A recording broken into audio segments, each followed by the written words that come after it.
Finishing the community center in year 1 is really difficult, because there are just so many different items you will need to get from many different areas of the game. And to do this task, you can't skip certain in-game activities, you will need to do all of them, even fishing. To get some of the items, you will need to level up your abilities and get new tools. For example, it is really difficult to catch some of the fish without leveling up the fishing skill and getting the better fishing rods. Or just imagine fighting the monsters on the lower levels of the mines with just your starting weapon. There are also items that are only available for one season. If you forgot to plant the bean in the spring, you will just never be able to get that item. Some of the items are also very expensive and time-consuming to get. For example, truffles can be found by pigs, but not in the winter. So to get truffles, you will need to get pigs, and they need to grow up, which takes 10 days, before the winter starts. And pigs are only willing to live in deluxe barns, and the total cost of building one of those from scratch is 43,000 gold, 1,350 wood, and 650 stone. And you haven't even purchased the pig yet. That's another 16,000 gold. And then there is also the red cabbage. This plant becomes available at PRs at the start of the second year. So how do you get it in the first year?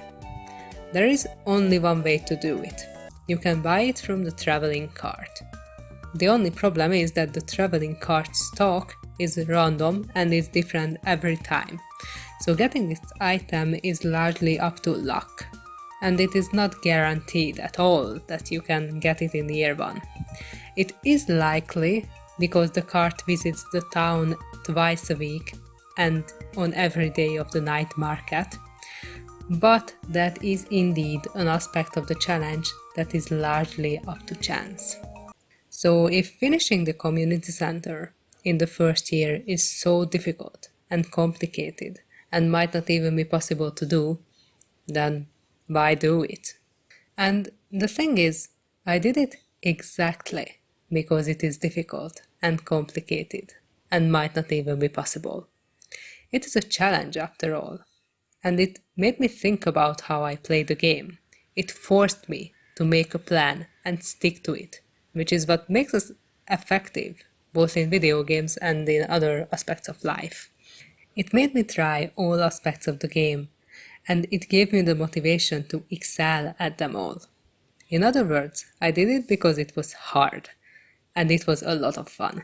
So this was the introduction to my new step-by-step guide to completing the community center in year 1. I'm planning to upload one video every week, so subscribe if you want to keep up with the series. Or if you are watching from the distant future of 1 week from now, you will find the next video on the screen and the playlist linked in the description. See you in the next one.